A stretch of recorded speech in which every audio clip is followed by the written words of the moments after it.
आज JSSC CGL, JSSC उत्पाद सिपाही, JSSC inter level, Bihar SSC, Bihar inter level, BPSC, JPSC, जितने भी एग्जाम झारखंड और बिहार का देते हैं उन सारे चीज़ों का कंपाइल करके एक साइंस का आपका पर डे प्रैक्टिस सेट लगाया जा रहा है। इसलिए आप वीडियो को पूरा देखिएगा और लास्ट में आप कमेंट करके बताइएगा आपको वीडियो कैसा लगा। चलिए शुरू करते हैं। क्वेश्चन नंबर हम यहाँ प्रैक्टिस सेट से लेंगे। क्वेश्चन नंबर 71 से होगा। विद्युत विद्युत विभव के विषय में निम्नलिखित कथनों में से कौन सही है? विद्युत विभव क्या है? यह एक अदिश राशि है या सदिश राशि है? ऑप्शन है केवल एक, केवल दो, एक दो दोनों, ना तो एक और ना ही दो। तो इसका आंसर हो जाएगा आपका ऑप्शन ए, केवल वन। विद्युत एक अदिश राशि है। विद्युत विभव एक अदिश राशि है, लेकिन विद्युत एक सदिश राशि है। तो इसका आंसर हो जाएगा ए सही रहेगा और बी गलत है। ए सही आंसर आपका हो जाएगा। निम्नलिखित को सुमेलित कीजिए तथा नीचे दिए गए कूट की मदद से सही उत्तर चुनिए। रेडियम, पेंसिलिन, एक्सरे, चेचक। रेडियम का खोज किसने किया है?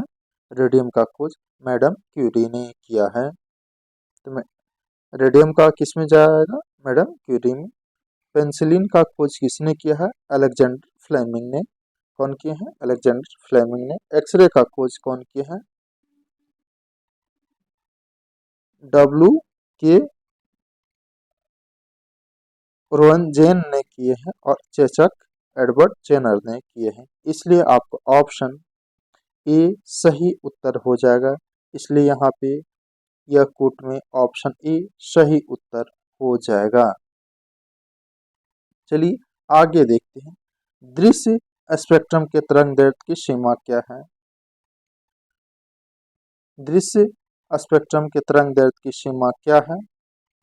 इसका आंसर हो जाएगा आपका ऑप्शन ए। इस ऑप्शन के अनुसार ऑप्शन ए सही हो जाएगा। बट एनसीईआरटी में आपका दिया हुआ है क्या? 4000 एंगस्ट्रम से 7000 एंगस्ट्रम तक ही है। इसमें थोड़ा सा ऊपर नीचे कर दिया जाता है तो अप्रॉक्स मान के आंसर लगा दिया जाता है। निम्नलिखित कथनों पर विचार करें। आकाश को नीला दिखने के कारण है प्रकाश का प्रकीर्णन। प्रकाश का प्रकीर्णन के कारण आकाश नीला दिखाई देता है। क्या यह बात सही है? इंद्रधनुष के 7 रंग के कारण है प्रकाश का प्रकीर्णन। प्रकाश के प्रकीर्णन के कारण है इंद्रधनुष में 7 रंग दिखाई देता है। यह क्या बात सही है? सूर्योदय के समय सूर्य लाल दिखने के कारण प्रकाश का प्रकीर्णन। प्रकाश के प्रकीर्णन के कारण सूर्योदय के समय हमारे सूर्य भगवान लाल दिखते हैं। तो इसका आंसर हो जाएगा ऑप्शन बी 1 और 2, 3 सही है। आपका 1 और 3 आपका सही है। आकाश में नीला दिखने के कारण प्रकाश का प्रकीर्णन होता है और सूर्योदय के समय सूर्य लाल दिखने के कारण प्रकाश का प्रकीर्णन होता है। चलिए आगे देख लेते हैं। 220 वोल्ट जनरेटर से एक बल्ब जुड़ा है। धारा 0.5 एंगस्ट्रम। बल्ब की शक्ति क्या है? शक्ति बराबर क्या हो जाएगा? पावर बराबर W/T हो जाएगा। कितना समय लगा? और ये जो W हुआ वो क्या हुआ? VI हो गया। ओहो क्या हो गया? देखिए डायरेक्ट 220 से अगर गुना कर दें 0.5 से तो आपका हो जाएगा 110 वोल्ट हो जाएगा, इसलिए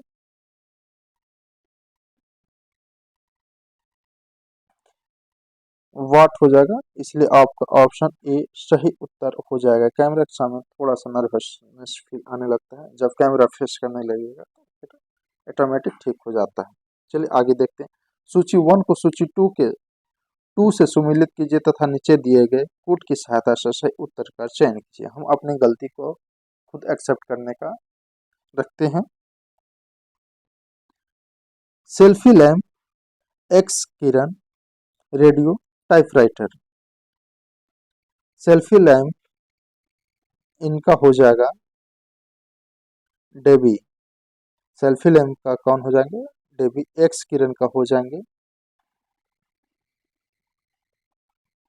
रोएन रोएटर। और रेडियो का हो जाएंगे मार्कोनी। रेडियो का मार्कोनी बचपन में तो आप लोग याद किए होंगे। और टाइपराइटर का सोल्स। इसलिए आपका ऑप्शन अगला ऑप्शन में यहाँ है ऑप्शन ए सही उत्तर हो जाएगा। ऑप्शन ए सही उत्तर हो जाएगा।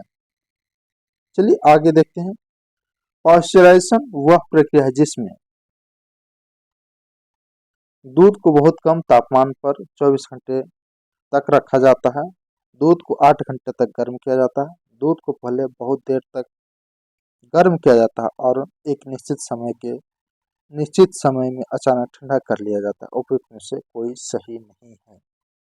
इसका आंसर हो जाएगा आपका ऑप्शन सी सही हो जाएगा। दूध को पहले बहुत देर तक गर्म किया जाता है और एक निश्चित समय में अचानक ठंडा कर लिया जाता है। पाश्चुरीकरण द्रव खाद्य सामग्री को संरक्षण की विधि है जिसकी खोज लुई पाश्चर ने की थी, जिनके नाम से इनका नाम पाश्चुरीकृत पड़ा। इसमें पहले दूध को बहुत अधिक गर्म कर एक निश्चित समय में अचानक ठंडा कर लिया जाता है जिससे उसमें उपस्थित हानिकारक कीटाणु नष्ट हो जाते हैं। प्लास्टर ऑफ पेरिस रासायनिक रूप से क्या है? प्लास्टर ऑफ पेरिस रासायनिक रूप से क्या है? Calcium sulphate, calcium oxide, calcium oxalate, calcium carbonate. तो इसका आंसर हो जाएगा option A calcium sulphate. Plaster of Paris एक सफेद चूर्ण है जिसे अर्ध जल यौगिक कैल्शियम सल्फेट के नाम से जाना जाता है। इसका उपयोग शैल क्रिया में पट्टियों के रूप में तथा मोतियों के साँचे बनाने में होते हैं। इसका CaSO4 हाफ H2O सूत्र होता है। इसका क्या होता है? CaSO4 हाफ H2O सूत्र होता है। ट्यूबलाइट में निम्न दाब पर कौन सा गैस भरी जाती है?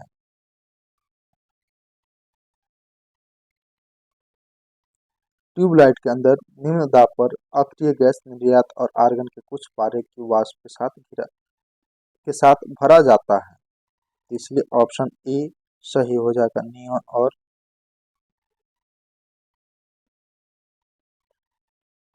वाष्प। ट्यूबलाइट के अंदर निम्न दाब अक्रिय गैस, इनर्ट गैस और निर्यात या आर्गन के कुछ पारे और वाष्प के साथ भरा जाता है। निर्यात और वाष्प पादप वाष्प भरा जाता है। Question number 80।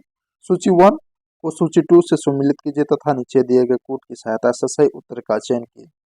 Bleaching powder, baking soda, washing powder, plaster of Paris. तो इसका आंसर हो जाएगा, डायरेक्ट आंसर बता देते हैं। ब्लीचिंग पाउडर का हो जाएगा कैल्शियम ऑक्सीक्लोराइड। ऑप्शन सी सही हो जाएगा। बेकिंग सोडा का हो जाएगा सोडियम बाइकार्बोनेट। वॉशिंग पाउडर का हो जाएगा सोडियम कार्बोनेट। कौन हो जाएगा? Sodium carbonate. Plaster of Paris का हो जाएगा कैल्शियम सल्फेट हेमीटाइटेड। आपका डी का डी हो जाएगा। इसलिए आपका ऑप्शन ए सही उत्तर हो जाएगा। इसलिए आज आपका ऑप्शन ए सही उत्तर हो जाएगा। निम्नलिखित में से कौन सा एक विस्फोटक नहीं है? आपका इस ऑप्शन में एक विस्फोटक का नाम बताना है जो कि विस्फोटक नहीं है। इसका आंसर हो जाएगा आपका ऑप्शन ए नाइट्रोक्लोरोफॉर्म। यह विस्फोटक नहीं है। नाइट्रोक्लोरोफॉर्म एक विस्फोटक नहीं, इसका प्रयोग कीटनाशी सूक्ष्म प्रतिरोधी के रूप में किया जाता है। जो नाइट्रोक्लोरोफॉर्म है यह किस चीज में प्रयोग किया जाता है? कीटनाशी के रूप में, सूक्ष्म छोटे छोटे जीवों को मारने के रूप में प्रयोग किया जाता है। क्वेश्चन नंबर 82, सूची 1 को सूची 2 से सुमेलित कीजिए तथा नीचे दिए गए कोड का प्रयोग करके सही उत्तर का चयन कीजिए। सूची 1 और सूची 2 से सुमेलित करना है, तो डायरेक्ट आपको आंसर बताते हैं। एस्माटेम एस्माटेम कृत्रिम मधुकर है, ऑप्शन सी इसका हो जाएगा। फ्योन प्रशीतक है, फ्योन क्या है? प्रशीतक है। नियोप्रीन क्या है? नियोप्रीन संश्लेषित रबर है। नियोप्रीन क्या? संश्लेषित रबर है। बेनाडिल क्या है? बेनाडिल प्रतिहिस्टोमिन है। क्या बेनाडिल क्या है? प्रतिहिस्टोमिन है। बेनाडिल क्या है? प्रतिहिस्टोमिन है। बेनाडिल क्या है? प्रतिहिस्टोमिन है। इसलिए आपका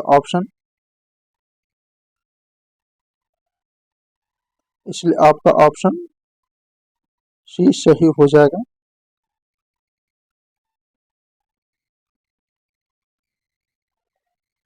इसलिए आपका ऑप्शन सी सही हो जाएगा। सूची 1 को सूची 2 के साथ सुमेलित कीजिए तथा नीचे दिए गए कोड की सहायता से सही उत्तर का चयन कीजिए। सूची 1 सूची 2, उत्परिवर्तन का सिद्धांत, विकास का सिद्धांत, एक जीन एक एंजाइम का परिकल्पना, ओपेरन अवधारणा।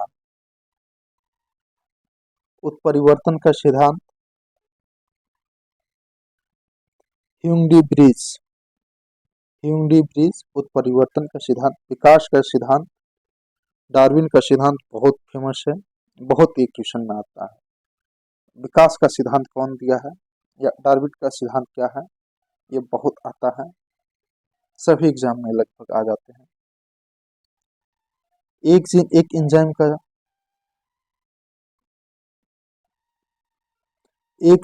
एंजाइम का बीटल और टेडम। ओपेरन अवधारणा जेबेक और मोडोन ने इसका खोज किया था। इसलिए आपका ऑप्शन बी सही उत्तर हो जाएगा। इसलिए ऑप्शन बी सही उत्तर हो जाएगा। सॉरी, ऑप्शन बी उत्तर सही हो जाएगा। अफीम का मुख्य अव्यय क्या है? अफीम का मुख्य अव्यय क्या है? अफीम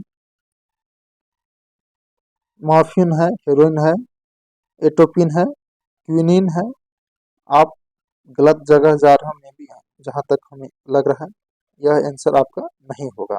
इसका आंसर होगा आपका अफीम में मुख्यतः मॉर्फिन नामक एल्कलॉइड पाया जाता है। अफीम अनेक औषधियों में क्षतिकर के रूप में प्रयोग किया जाता है। इसलिए ऑप्शन ए सही उत्तर हो जाएगा। इसलिए क्या आंसर सही हो जाएगा? ऑप्शन ए सही उत्तर हो जाएगा। निम्नलिखित में से किसका प्रयोग जैव उर्वरक के रूप में किया जाता है? इस ऑप्शन के अनुसार जैव उर्वरक के रूप में किसे किया जाता है? तो इसका आंसर हो जाएगा ऑप्शन बी फर्स्ट और सेकेंड। नील हरित शैवाल और एजोला एक जैव उर्वरक है, जबकि अल्फांजा एक प्रकार का फलीदार पौधा है। अल्फांजा क्या है? एक फलीदार पौधा है, जबकि एंजोला और नील हरित शैवाल जैव उर्वरक है। जैव उर्वरक कौन कौन है? एजोला और नील हरित शैवाल। ब्लू ग्रीन अलगी, इसको नील हरित शैवाल को कहा जाता है। क्वेश्चन नंबर 86, सूची 1 को सूची 2 को सुमेलित कीजिए तथा नीचे दिए गए कोड का प्रयोग करके सही उत्तर का चयन कीजिए। सूची 1 और सूची 2। टाइलिन, टाइलिन स्टार्च को पचाता है। टाइलिन क्या करता है?